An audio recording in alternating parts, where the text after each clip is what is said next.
और supreme court के collegium system बरकरार रखने के फैसले पर इस वक्त सॉलिसिटर जनरल मुकुल रोहतगी बोल रहे हैं। अपॉइंटमेंट जो है वो एक ट्रांसपेरेंट और अकाउंटेबल सिस्टम से होनी चाहिए जो सारी दुनिया में होती है, और कॉलेजियम सिस्टम ट्रांसपेरेंट और अकाउंटेबल नहीं है। सारे स्टेक होल्डर्स की व्यूज उनके सामने नहीं है, बट जो भी है अब तो वो सिस्टम वापस आएगा और बाद में ये जजमेंट पढ़ी जाएगी। 1000 पेज से ऊपर का जजमेंट है, इसको पढ़ेंगे, समझेंगे, सरकार देखेगी और फिर सरकार को जो स्टेप लेना होगा सरकार करेगी। मैं कुछ नहीं कह सकता, मेरी किसी से बात नहीं हुई है। मैंने तो 10:30 बजे जजमेंट सुनी है और मैं आपको बता रहा हूँ। आपका व्यू क्या है स्टेटमेंट के ऊपर आपके हिसाब से? उसमें अगर कॉलेजियम व्यवस्था को ज्यादा बेटर बनाने के लिए इसको आप कैसे देखते हैं? अगर कॉलेजियम सिस्टम को ठीक करना है, बेटर करना है, इसका पहला मतलब तो ये है कि वो सिस्टम ठीक था ही नहीं। दूसरा, ये हमारा कहना रहा है, हमारी मान्यता है कि भाई ये सिस्टम संविधान में नहीं है। अब पार्लियामेंट आगे क्या करना चाहेगी ये पार्लियामेंट का हक है, मैं इसके लिए क्या कह सकता हूं। आपने बताया कि कोर्ट भी ये मानती है कि एक सिस्टम जो है ये ट्रांसपेरेंट नहीं है, कॉलेजियम सिस्टम भी ट्रांसपेरेंट नहीं है, इसका मतलब ये हुआ, आप ये कहना चाहते हैं? मैं ये नहीं कह रहा, मैं ये कह रहा हूँ कि अगर कोर्ट कहती है कि कॉलेजियम सिस्टम को ठीक करना है या टाइटन करना है, इसका मतलब कि वो सिस्टम ठीक ये रिव्यू का केस है सर? रिव्यू मेरे ख्याल से, मैंने जजमेंट नहीं पढ़ी, बट मेरे ख्याल से रिव्यू का केस नहीं है। इतनी डिटेल्ड जजमेंट 40-50 दिन की हियरिंग के बाद रिव्यू का कोई मतलब आपके हिसाब से सरकार के सामने कोई रास्ता इसमें धक्के की क्या बात है? ये सरकार का क्या, ये तो पार्लियामेंट की यूनानिमस विल थी। एक सरकार का तो कानून नहीं था, सरकार के सामने सारी पार्टियों ने मिलके यूनानिमसली इसको पारित किया था। तो पार्लियामेंट कोई अख्तियार है आगे कुछ करने का या नहीं करने का, तो वो देखेंगे जो उन्होंने देखना है। Sir, do you believe there was some lacuna in the enactment of the particular act, in the sense that the NJAC was supposed to be a statutory body? No, I don't think there was any lacuna. The amendment was carried out in accordance with the procedure established by the Constitution. And it was a simple case where Parliament is saying that judges will not appoint judges. There must be accountability and transparency in all appointments, as there is in every other appointment. Under every statute, there are appointments, there are appointment committees, whether you take CVC, whether you take CIC, whether you take CAG, I mean, there are appointment committees everywhere in which everybody has a stake. Now, it can't be. This was the views of Parliament and the government, but that has been rejected now. So let's not go back on what has happened. Do you believe that this is actually a tug of war which is happening between the judiciary and the I Parliament? don't think it's a case of tug of war at all. Parliament is entitled to pass a law. The collegium system came 25 years ago. The new Parliament in 2014 thought that the way forward is this. The court has not agreed. The Parliament and government will now decide what they want to do. Thank you. ठीक है। तो इस पूरे फैसले पर attorney general Mukul Rohatgi को आप सुन रहे थे, साफ तौर पर ये कहते हुए कि ये जो आगे पहल की गई थी ये किसी एक सरकार विशेष की नहीं बल्कि इसे पार्लियामेंट ने पास किया था, और ऐसे में अब जो सुप्रीम कोर्ट का फैसला आया उसे पूरा पढ़ लेने के बाद, उस पर आगे कानूनी राय लेने के बाद कुछ आगे कदम उठाए जा सकेंगे और ये सरकार का पक्ष आगे रहेगा। आइए आपको बताते हैं कि NJAC जिसे असंवैधानिक करार दिया सुप्रीम कोर्ट ने, ये क्या है इसके बारे में आपको जानकारी हम देते हैं। सुप्रीम कोर्ट ने NJAC की नियुक्ति को असंवैधानिक बताया और इसके साथ ही जो पुराना सिस्टम है यानी कॉलेजियम सिस्टम उसे बरकरार रखा है। पिछले साल ही NJAC सिस्टम को लागू किया गया था, कानून ये बना था और पार्लियामेंट में पास होने के बाद ये कानून बना था, लेकिन सुप्रीम कोर्ट ने इसे खारिज कर दिया। यानी अब वरिष्ठ वकील, जो पुराना सिस्टम था कॉलेजियम का जिसमें 5 जजों की बेंच होती थी, वही नियुक्ति करेगी। जजों को नियुक्त करने वाला ये कमीशन सुप्रीम कोर्ट ने अपने ऐतिहासिक फैसले में खारिज किया है। हालांकि सरकार का अब आगे क्या पक्ष रहता है ये कुछ वक्त बाद तस्वीर साफ हो पाएगी। 5 जजों की संविधान पीठ ने खारिज किया और इस फैसले पर पूरे देश की निगाहें टिकी थी कि सुप्रीम कोर्ट आज इस पर क्या रुख रखता है, लेकिन सुप्रीम कोर्ट ने इसे खारिज कर दिया। संविधान के बुनियादी ढांचे के खिलाफ सुप्रीम कोर्ट ने NJAC को बताया।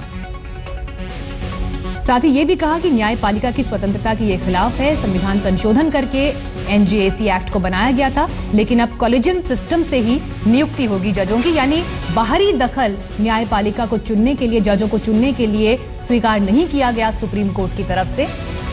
NJAC में 6 सदस्य होते थे, जिन 6 सदस्यों में 3 सदस्य न्यायपालिका के सिस्टम से बाहर के लोग भी शामिल होने थे, लेकिन सुप्रीम कोर्ट ने इसे खारिज कर दिया। देखिए, ये अंतर आपको बताते हैं दोनों में क्या था। कॉलेजियम सिस्टम, जिसमें जजों की नियुक्ति के लिए सिस्टम बनाया गया, लेकिन एनजेसी एक्ट में कानून लाया गया जिसे पिछले साल ही लागू किया गया था जजों की नियुक्ति के लिए। इसे सुप्रीम कोर्ट ने आज खारिज किया है, एनजेसी एक्ट।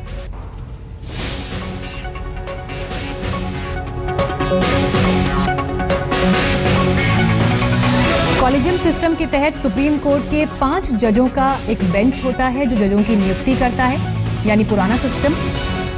लेकिन एनजेसी एक्ट में 6 सदस्यों के मंडल को रखा गया जजों की नियुक्ति के लिए।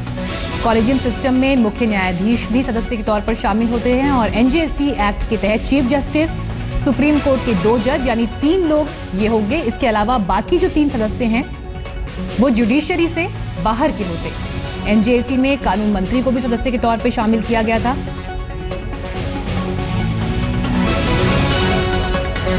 और इसके अलावा 2 गैर न्यायिक हस्तियां एनजेसी एक्ट में शामिल की गई थी। 99 संशोधन के बाद ये कानून बना था, लेकिन सुप्रीम कोर्ट ने इसे आज खारिज कर दिया। 22 साल पुराना सिस्टम है कॉलेजियम सिस्टम, जिसे बरकरार रखा गया है, लेकिन इसके तहत जो 5 जज इसमें शामिल होते हैं वो जज हैं। इसका अर्थ ये हुआ कि बाहरी दखल किसी तरह का जजों की नियुक्ति में नहीं होगा। सुप्रीम कोर्ट ने इस सिस्टम को बरकरार रखा है और इस पर जिस तरह से अलग अलग रिएक्शंस मिल रहे हैं, चाहे वो वकीलों की तरफ से आ रहे हैं या अटॉर्नी जनरल की तरफ से आया या फिर जो बाकी जुडिशरी से जुड़े लोग रहे हैं, कुछ लोगों ने इसका स्वागत किया, लेकिन कुछ का ये भी कहना है, जैसे अभी कुछ देर पहले हम मुकुल रोहतगी को सुन रहे थे, उन्होंने ये कहा कि सरकार अब इस पर आगे कानूनी राय लेने के बाद अगला कदम उठाएगी। कानूनविदों का एक बड़ा तबका इस फैसले को लेकर खुश है। सुनिए क्या कुछ रिएक्शंस आए। आज एक बहुत ही ऐतिहासिक महत्वपूर्ण फैसले में संविधान बेंच ने, सुप्रीम कोर्ट की ने, जिसमें जस्टिस केहर की कोर्ट ने ये फैसला दिया कि ये जो नई जुडिशियल अपॉइंटमेंट कमीशन का अमेंडमेंट था, 99th अमेंडमेंट, ये असंवैधानिक है, क्योंकि ये संविधान के मूल ढांचे का उल्लंघन करता है। और जो संविधान का मूल ढांचा है उसमें इंडिपेंडेंस ऑफ जुडिशरी यानी न्यायपालिका की स्वतंत्रता का अधिकार है। तो क्योंकि इसमें जुडिशियल ऑफिसर्स के अलावा, जजेस के अलावा एमिनेंट जूरिस्ट के नाम से दूसरे लोग पॉलिटिकल इंटरफेरेंस का डर होगा। 6 बेंच में से 2 जो कहेंगे वो वीटो कर सकते हैं और वो 2 नॉन जुडिशियल हैं, तो इसलिए इंडिपेंडेंस ऑफ जुडिशरी पे असर पड़ेगा। तो इसलिए उन्होंने कहा है कि ये मान्य नहीं है, इसलिए ये संशोधन जो है असंवैधानिक डिक्लेयर किया जाता है। जब एनजेएसी कानून आया उस वक्त रविशंकर प्रसाद कानून मंत्री थे, लेकिन कोर्ट के फैसले के बाद उन्होंने कहा कि संविधान संशोधन का फैसला संसद से निर्विरोध लिया गया था। भारत के राजनीतिक क्षितिज का एक बहुत ही अपने आप में एक्स्ट्रॉर्डनरी क्षण था जब पूरे देश में इस पर पॉलिटिकल कंसेंसस था। लोकसभा में, राज्यसभा में और देश की 20 विधानसभाओं ने इसका समर्थन किया था। अब सुप्रीम कोर्ट का फैसला आया है तो हम उसका अध्ययन करेंगे। अब अगर माननीय उच्च न्यायालय स्वयं ये कह रहा है कि कॉलेजियम सिस्टम की खामियों को दूर करने के लिए हम नवंबर 3 से सुनवाई करेंगे, मतलब खामियों की बात वो भी मानते हैं, सुधार की बात वो भी मानते हैं। अब इन विषयों को देखना पड़ेगा। और इस पूरे मामले पर कांग्रेस नेता रणदीप सुरजेवाला से बात की हमारे संवाददाता बालकृष्ण ने। क्या सुप्रीम कोर्ट के इस फैसले से राजनीतिक पार्टियों और सुप्रीम कोर्ट के बीच में टकराव का नया सिलसिला शुरू होगा? हमारे साथ हैं रणदीप सुरजेवाला। सुरजेवाला साहब, जब ये फैसला हुआ था, जब पार्लियामेंट ने इस पर मुहर लगाई थी, तब मोटे तौर पर लगभग सारी पार्टियां, कांग्रेस समेत, इसमें साथ थी, किसी को इस फैसले से विरोध नहीं था। अब क्या आपको लगता है इसे टकराव शुरू होगा जुडिशरी के साथ?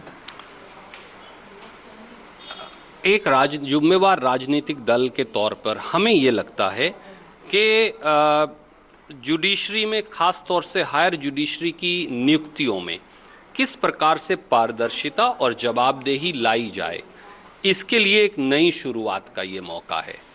प्रजातंत्र में जुडिशरी और संसद के बीच में टकराव नहीं, मित्रता और एक हेल्दी सहयोग की ज़्यादा आवश्यकता है। आज प्रश्न बड़ा स्पष्ट है और वो ये है कि कोलिजियम सिस्टम जो है उसमें अस्पष्टता थी, पारदर्शिता का अभाव था और नियुक्तियों में शायद जिम्मेवारी और जवाबदेही का अभाव भी था। उसके लिए पार्लियामेंट जो है एक कॉन्स्टिट्यूशनल अमेंडमेंट लाई जिसको आज रद्द कर दिया गया अदालत के निर्णय से। परंतु अच्छी बात यह है कि अदालत ने स्वयं कहा कि कोलिजियम सिस्टम को जवाबदेह, पारदर्शी और जिम्मेवार बनाने के लिए वो खुले मन से नई मंत्रणा और नए आर्ग्यूमेंट सुनने के लिए तैयार हैं। एक निर्णय था वो हो गया, इसके आगे कैसे जवाबदेही और पारदर्शिता और भ्रष्टाचार के विरुद्ध जो हायर जुडिशरी में कंप्लेंट्स आती हैं उनका निर्णय कैसे हो सके, इसकी तरफ हम सबको देखना चाहिए। सुरजेवाला साहब, जो बातें आपने कही कोलिजियम सिस्टम की जो दिक्कत है, इन्हीं दिक्कतों की वजह से ही ये संविधान संशोधन कानून लाया गया था, लेकिन उसको सुप्रीम कोर्ट ने माना नहीं, खारिज कर दिया। हम सब जानते हैं कि संविधान संशोधन को अदालत द्वारा खारिज कर दिया गया है।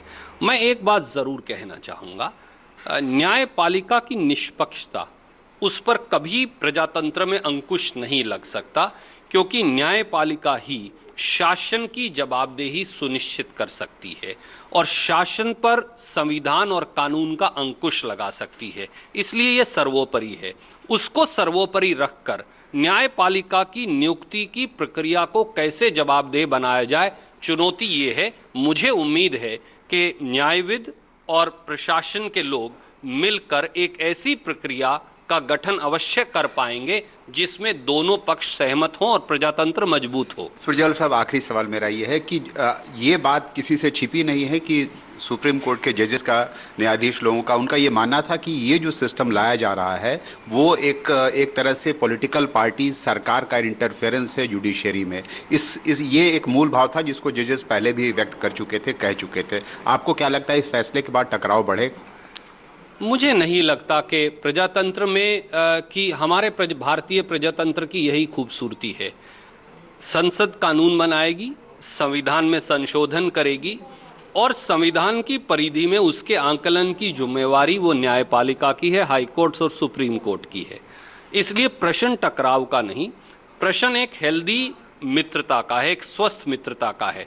परंतु न्यायपालिका की नियुक्ति कौन करेगा और ये महत्वपूर्ण नहीं, ये महत्वपूर्ण है कि क्या न्यायाधीशों की नियुक्ति पारदर्शी होगी, जवाबदेही के अनुरूप होगी और न्यायपालिका में जो भ्रष्टाचार है उस पर अंकुश लगाने का कोई प्रावधान, नियम बनाए जाएंगे।